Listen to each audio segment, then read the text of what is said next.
अहमदाबाद से लंदन जा रही एयर इंडिया की फ्लाइट 171 टेक ऑफ के तुरंत बाद कुछ सेकंड्स में ही क्रैश हो जाती है। आप जानते हैं इससे क्या सीखने को मिलता है? जय हिंद दोस्तों, मैं हूं आपका दोस्त मेजर LS चौधरी और आज हम बात करेंगे एयर इंडिया की फ्लाइट 171 जो कि बोइंग 787 ड्रीम लाइनर एयरक्राफ्ट था, जिसने अहमदाबाद से दोपहर में टेक ऑफ किया और कुछ ही सेकंड्स के अंदर वो जा गिरी एक मेडिकल कॉलेज के बिल्डिंग में और 250 से ज्यादा जाने चली गई।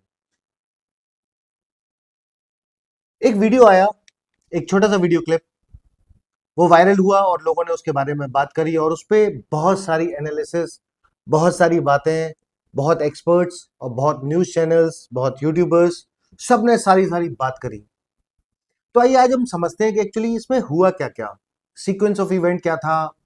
और दो हम एक्सपर्ट्स नहीं हैं, पर एक लॉजिकल माइंड से सोच के देखते हैं कि क्या हुआ और इससे हमें क्या सीखने को मिलता है। तो दोस्तों, जैसे हमने देखा कि फ्लाइट अहमदाबाद सरदार वल्लभ भाई पटेल इंटरनेशनल एयरपोर्ट से टेक ऑफ करती है।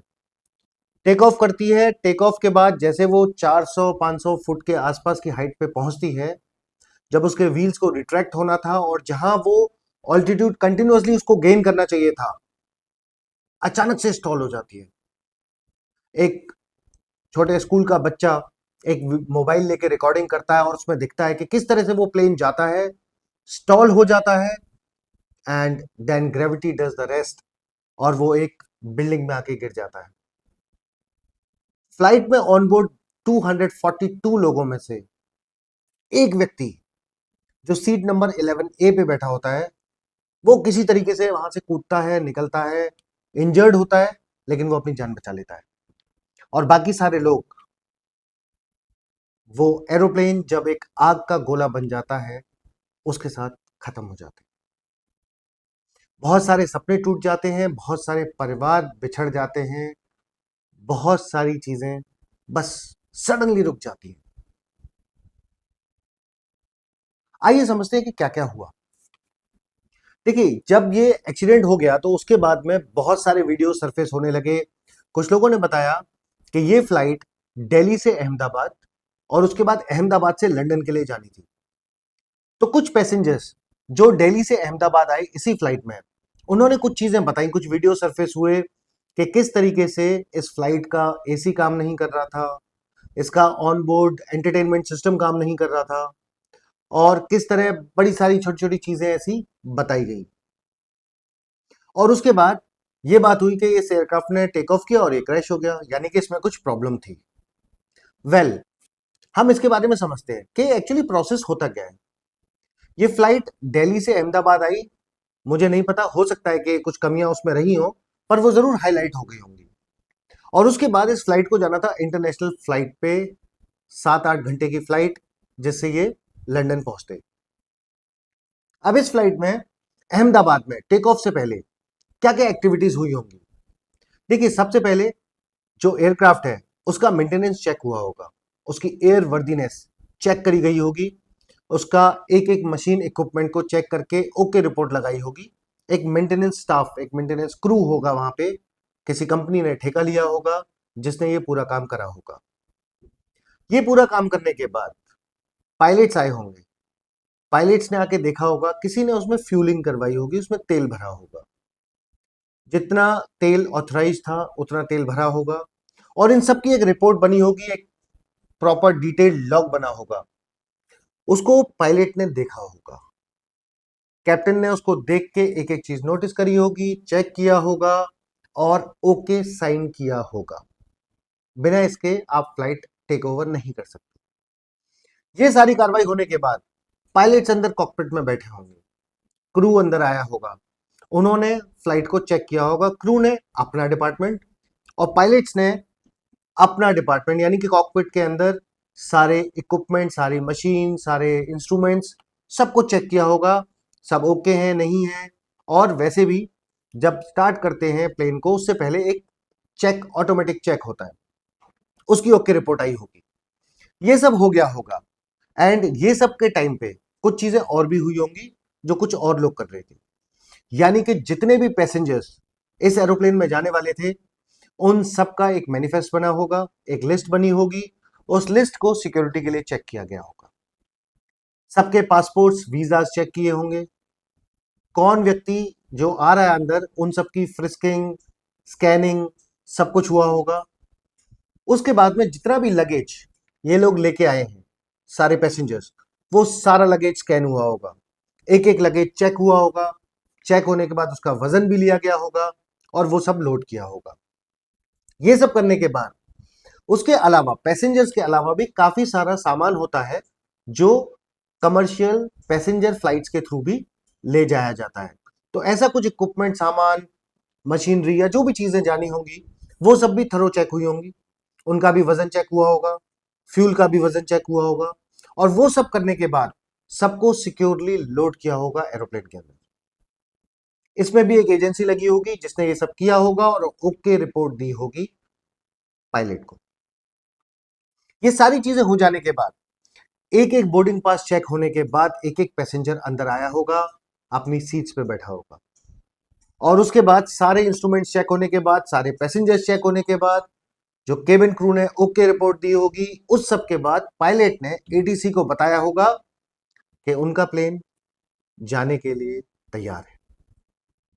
उसके बाद उनको एक सीक्वेंस में लगाया होगा। उस सीक्वेंस में जब उनका नंबर आया होगा तो उनको टैक्सी करने के लिए बोला होगा, यानी कि आप जहां से आपने सवारियां बिठाई, पैसेंजर्स को बिठाया, वहां से लेके रनवे के स्टार्टिंग पॉइंट तक आपको जाने की परमिशन है। उनको रास्ता बताया जाता है, टाइमिंग बताई जाती है, हर चेक पॉइंट पे टैक्सी के दौरान भी रिपोर्टिंग होती है।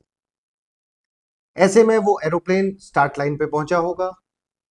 उसके बाद इनको क्लियरेंस दी गई होगी और यहां तक अगर कोई भी किसी भी प्रकार की गड़बड़ी पायलट को लगती, अगर पायलट सिर्फ सस्पेक्ट करता, तो टेक ऑफ अबॉर्ट कर दिया जाता है, डिले कर दिया जाता है और पहले चेकिंग करवाई जाती है, सब कुछ संतुष्टि की जाती है, उसके बाद ही टेक ऑफ होता है।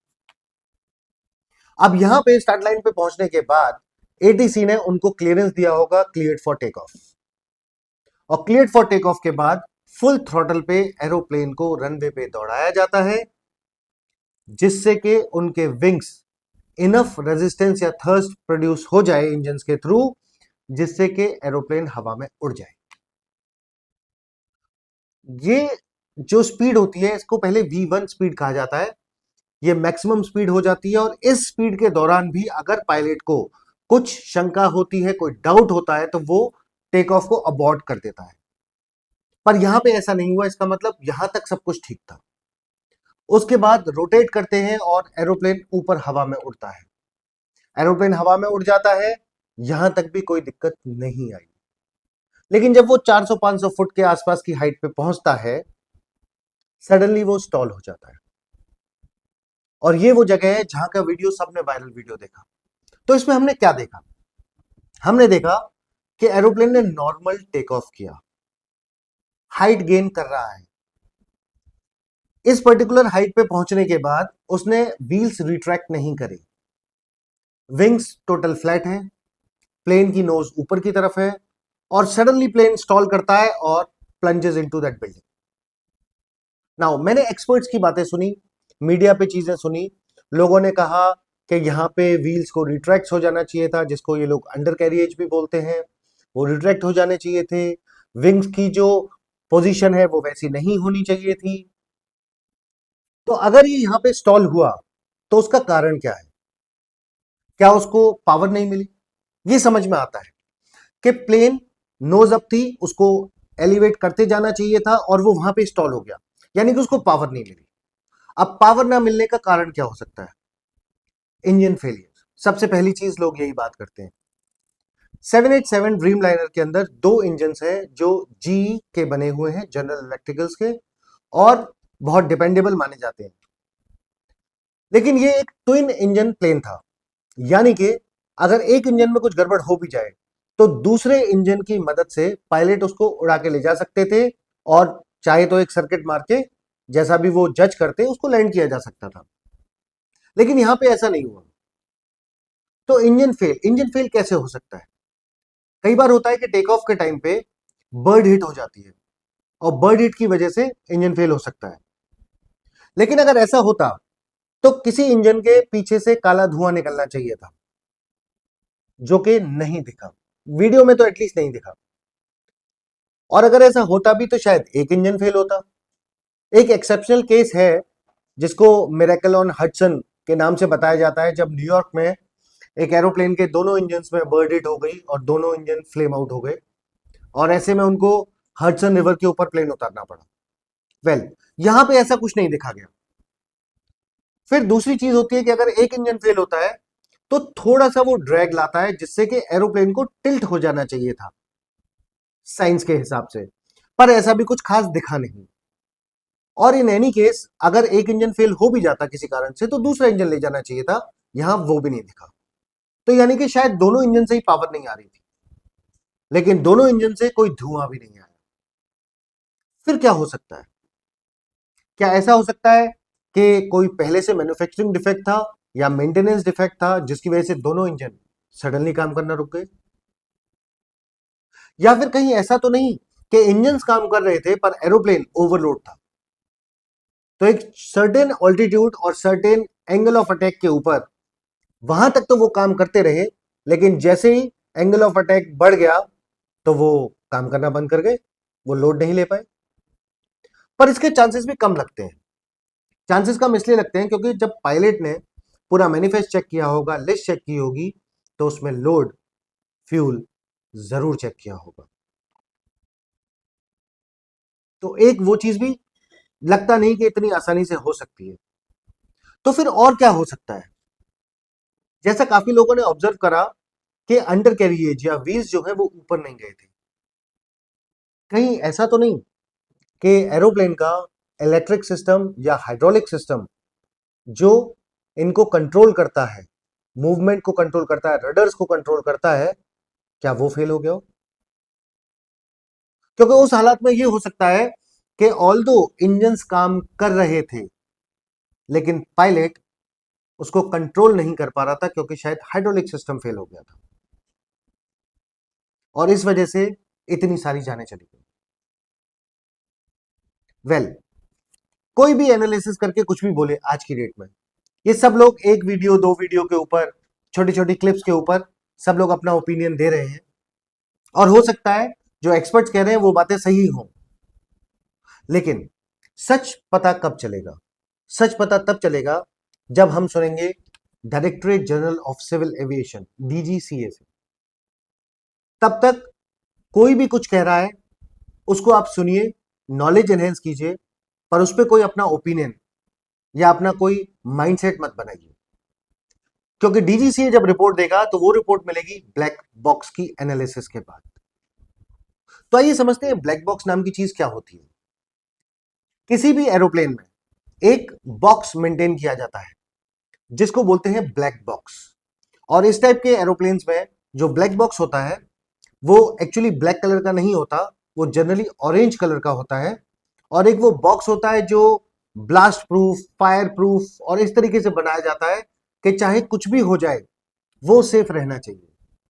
और कभी आपने सुना होगा जैसे मलेशियन एयरलाइंस का एक एरोप्लेन गायब हुआ था, तो समुद्र के ऊपर भी अगर कोई एरोप्लेन के साथ कोई दुर्घटना हो जाती है तो भी वो जो ब्लैक बॉक्स है उसमें एक बीकन होता है जो कंटिन्यूअस सिग्नल भेजता रहता है, जिससे उसे ढूंढ के निकाला जाता है।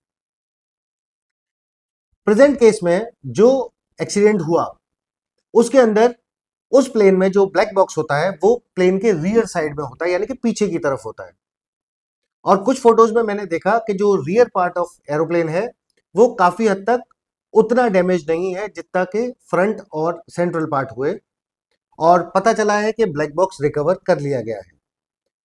तो उस ब्लैक बॉक्स में जो ऑरेंज कलर का होगा उसके अंदर दो चीजें होती हैं, फ्लाइट डेटा रिकॉर्डर एफडीआर, और दूसरा होता है कॉकपिट वॉइस रिकॉर्डर। ये दो जो इंस्ट्रूमेंट्स होते हैं इन दोनों की अलग अलग एनालिसिस होगी, इनको बहुत संभाल के, बहुत केयरफुली इनका डेटा रिकवर करके निकाला जाता है, रिट्रीव करते हैं, और उस डेटा की प्लॉटिंग होती है, एनालिसिस होती है, और सारी चीजें होती है। आइए अब समझते हैं ये दोनों करते क्या है। जो फ्लाइट डेटा रिकॉर्डर है या एफडीआर जिसको बोलते हैं, वो सारा ये चेक करता है कि एरोप्लेन जब चलना शुरू हुआ तब से लेके कितनी स्पीड पे था, कब स्पीड कम हुई, कब स्पीड ज्यादा हुई, कहां पे था, ऑल्टीट्यूड कितना था, इंजन परफॉर्मेंस क्या थी, कौन से सिस्टम क्या काम कर रहे थे, और अगर कहीं कोई गड़बड़ हुई तो वो भी इसमें रिकॉर्ड होती है। फिर आती है दूसरी चीज, cockpit voice recorder. Cockpit voice recorder जो है वो कॉकपिट के अंदर जितनी भी आवाजें हो रही हैं, चाहे वो पायलट्स आपस में बात कर रहे हैं, कोई अलार्म है, कोई इंस्ट्रूमेंट पैनल से कोई आवाज आ रही है, कोई अलर्ट आ रहा है, ऐसी सारी चीजों को वो रिकॉर्ड करता है। तो जब इनकी एनालिसिस होती है तो सबसे पहले एफडीआर से पता चलता है कि प्लेन का मूवमेंट क्या था, उसके सिस्टम्स इंस्ट्रूमेंट्स क्या बता रहे थे और क्या चल रहा था। जो वॉइस रिकॉर्डर है वो बताता है कि इन टाइम्स पर जो पायलट्स थे वो क्या बात कर रहे थे, उन्हें क्या इंस्ट्रक्शंस मिल रहे थे, वो क्या बातें कर रहे थे और क्या चल रहा था कॉकपिट के अंदर। तो जैसे अगर कोई फ्लाइट के दौरान कुछ गड़बड़ होती है, मैकेनिकल फॉल्ट होता है, तो ऐसे में कॉकपिट के अंदर पायलट्स को पता चलेगा, एक अलर्ट आएगा। अलर्ट आने के बाद जो पायलट्स हैं वो उसको एनालाइज करेंगे और उसके लिए कोई करेक्टिव एक्शंस लेंगे। तो करेक्टिव एक्शन लेने के लिए उन्होंने जो बातचीत करी, जो डिस्कशन किया, वो सारा वॉइस रिकॉर्डर में रिकॉर्ड होता है और उसके बाद जो वो एक्शन लेते हैं वो बोलते भी हैं जो रिकॉर्ड हुआ, और वो जो एक्शन लेते हैं वो रिफ्लेक्ट होता है एफडीआर के जो रिपोर्ट है उसके अंदर। तो अगर इस फ्लाइट के अंदर जिसकी हम बात कर रहे हैं 171, अगर इसके अंदर कोई मैकेनिकल फॉल्ट आई होगी तो पायलट्स के पास कॉकपिट में एक अलर्ट आया होगा और उस अलर्ट के बेसिस पे उन्होंने कुछ डिस्कस किया होगा दोनों पायलट्स ने और कुछ एक्शन लिया होगा। तो वो एक्शन दिखना चाहिए हमें एफडीआर में। तो जब ये दोनों एनालाइज हो जाएंगे और डीजीसीए से हमें रिपोर्ट मिलेगी तब हमें एक्चुअली पता चलेगा कि क्या गड़बड़ हुई। क्योंकि एक भी एरोप्लेन के साथ इस तरह का कोई भी हादसा, एक तरफ जो हम देखते हैं कि बहुत सारी जानें चली गई एक झटके के अंदर, वहीं और भी बहुत कुछ गया। वहां एयरलाइंस की रेपुटेशन भी गई, जिन्होंने मेंटेनेंस किया, जो कंपनी मेंटेनेंस की जिम्मेदार थी उसकी रेपुटेशन भी गई। बहुत एक्सपीरियंस्ड पायलट चले गए जिनकी ट्रेनिंग और एक्सपीरियंस पे पता नहीं कितने रुपए खर्च हुए। एक मशीन जो कि करोड़ों करोड़ों रुपए की थी वो भी चली गई। साथ ही रेपुटेशन गई उस मशीन को बनाने वाली बोइंग की, साथ ही रेपुटेशन गई उसमें लगे हुए इंजन्स बनाने वाली जी की, और जो जाने गई वो तो प्राइसलेस। तो कोई भी कंपनी, कोई भी पायलट, कोई भी जो भी इनसे इन्वॉल्व है, वो कभी नहीं चाहेगा कि इस तरह का कोई भी हादसा हो और इतना सब कुछ हमेशा के लिए चला जाए। खैर, कोई भी विचार बनाए, कोई भी हम कंक्लूजन पे पहुंचे, उससे पहले हमें वेट करना चाहिए डीजीसीए की रिपोर्ट का। लेकिन यहां पे एक चीज और भी आई, एक चीज और भी बड़ी इंपॉर्टेंट आई कि जो लोग यहां से जा रहे थे, कोई छुट्टी बना के लौट रहा था, कोई परिवार को लेके जा रहा था, तरह तरह से लोग जा रहे थे। बहुत सारे लोग खुशी खुशी जा रहे थे, बहुत सारे लोग थोड़ा दुखी होके जा रहे थे, और कुछ कह रहे होंगे कि मैं लंदन पहुंच जाऊं, फिर फला फला व्यक्ति को फोन करके माफी मांग लूंगा, या फला फला व्यक्ति से मुझे कुछ मन की बात अपनी कहनी थी वो कह दूंगा। कोई कह रहा होगा कि कुछ इंपॉर्टेंट काम जरा सा रह गया, बस लंदन में लैंड हो जाऊं, लैंड होते ही ये काम कर दूंगा। कोई कह रहा होगा कि किसी को गुड बाय कहना रह गया, कोई सोच रहा होगा कि किसी को थैंक यू कहना रह गया। दोस्तों, यहां पे मैं आपको एक बात बताता हूं। मैं जब कश्मीर में पोस्टेड था, एक टाइम था जब हम बहुत एक्टिवली एंगेज थे, काउंटर टेररिज्म ऑपरेशन चल रहे थे, और लगभग हर रात को ही मुझे अपनी टीम को लेके जाना होता था। जब वहां जा रहे होते तो हमें पता नहीं होता था कि आज जाने के बाद लौट के आना है कि नहीं आना है, नहीं पता होता था। और ऐसे में हम किसी को बता नहीं सकते, मिलिट्री ऑपरेशंस की बातें किसी से शेयर नहीं करी जाती हैं, हम वो बता नहीं सकते थे किसी को। लेकिन लगता था कि कहीं कुछ छूट ना जाए, तो मैं शाम को अक्सर जाने से पहले एक फोन अपने पिताजी को जरूर करता था। 5 मिनट, 10 मिनट, 2 मिनट बात करता था, पूछता था वो कैसे हैं, वॉक किया कि नहीं किया, खाना खाया या नहीं खाया। उनको बोलता था कि मैं आपको बहुत प्यार करता हूँ। ये मेरा डेली का रूटीन था। उनको नहीं पता होता था मैं ऑपरेशन पे जा रहा हूं कि नहीं, क्या रिस्क इन्वॉल्व है, पर मैं ये मौका कभी नहीं चूकता था, क्योंकि क्या पता कल मैं अपने पिताजी को फोन कर पाऊंगा नहीं। ये बात सिर्फ राष्ट्र राइफल्स के लिए या कश्मीर पोस्टिंग के लिए या काउंटर टेररिज्म के लिए नहीं है, ये बात हम सबके लिए है। रोड्स पे कितने सारे एक्सीडेंट्स होते हैं, लोगों को हार्ट अटैक्स आ जाते हैं, अचानक सब कुछ बंद हो जाता है। अब आप सोचिए ना कि जो पैसेंजर इस प्लेन में जा रहे थे, उन्होंने थोड़ी ना सोचा था कि ये फ्लाइट उनकी जो 7-8 घंटे की फ्लाइट होनी चाहिए थी, वो 7-8 मिनट भी नहीं चलेगी। और उनके साथ साथ उसका सोचिए, जो वो बिल्डिंग जिस पे प्लेन क्रैश हुआ, उस बिल्डिंग में जो लोग थे, मेडिकल कॉलेज के स्टूडेंट्स, कोई लोन लेके आया होगा, कोई अपने घर खानदान का पहला बच्चा होगा जो डॉक्टर बनने वाला होगा, कोई बहुत गरीब घर से आया होगा, लोगों से पैसे उधार लेके आया होगा, अलग अलग तरीके से लोग आए होंगे, अलग अलग जिम्मेदारियों के साथ लोग आए होंगे, और ऐसे में एक सेकंड में सब कुछ अचानक रुक गया। ऐसा किसी के साथ भी हो सकता है, कभी भी हो सकता है। तो इसलिए जरूरी है कि जिसने आपके लिए कुछ अच्छा किया है ना, उसको थैंक यू बोल दो, अभी बोल दो। आप किसी से अपने कोई मन की बात कहना चाहते हो, अभी बोल दो। किसी से नाराज हो, अरे फोन उठाओ, बात कर लो यार। कोई आपको सपोर्ट करता है, कोई आपके साथ खड़ा है, उसको थैंक यू बोलो। जैसे यहां पे मैं आज कुछ लोगों को थैंक यू बोलना चाहता हूं। आप में से बहुत सारे लोग मुझे बहुत सारे कमेंट्स करते हो, मैसेजेस करते हो, आप सपोर्ट करते हो, मेरे वीडियोस को आप देखते हो। तो मैं आज कुछ लोगों के नाम और लेता हूं यहां पे। सबसे पहले Shalabh Rathi, Pushkar Chahar, Jyotsna Deka, Siddharth Upadhyay, Harsimran Kaur, Iram Khan, Sweena Kapoor, Shanu Dwivedi, Ritu, Shweta Karmakar, Pankaj Kumar, Padmini and Amit Kumar 4850। Thank you very much, आप लोगों का सपोर्ट है, आप लोग कमेंट्स करते हो, बहुत अच्छा लगता है एंड बहुत एनकरेजमेंट मिलता है। और साथ ही एक दो लोगों के नाम और याद आ गए, कुछ मेरे प्यारे दोस्त हैं। एक है कोई शाहिद हुसैन, और एक है अब्दुल्ला खान, जो इंस्टाग्राम पे बड़े अच्छे अच्छे कमेंट लिखे उन्होंने। मैंने एक फोटो डाला था, और कि मैं किसी के घर के बाहर बैठा हुआ था, उस पर इन्होंने बड़े अच्छे कमेंट लिखे। तो आप लोग भी पढ़ना इन्होंने क्या क्या लिखा है, और इनको बताना कि वो पूरी वाली वीडियो देखें, तो इनको और डिटेल्स मिल जाएंगे। Well, coming back to our story. तो दोस्तों, हमें नहीं पता होता कि कौन सा पल हमारा आखिरी पल होगा, हम नहीं जानते।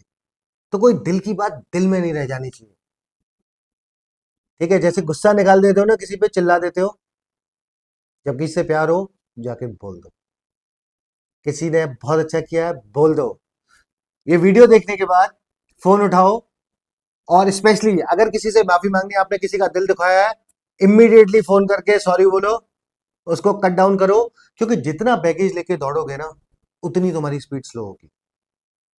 सक्सेसफुल बनना है ना, गोल्स अचीव करने हैं ना, तो बैगेज फेंको पीछे।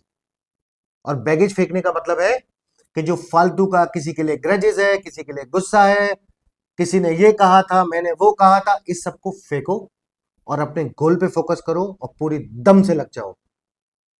I hope you like this video. Thanks for watching. जय हिंद, जय भारत।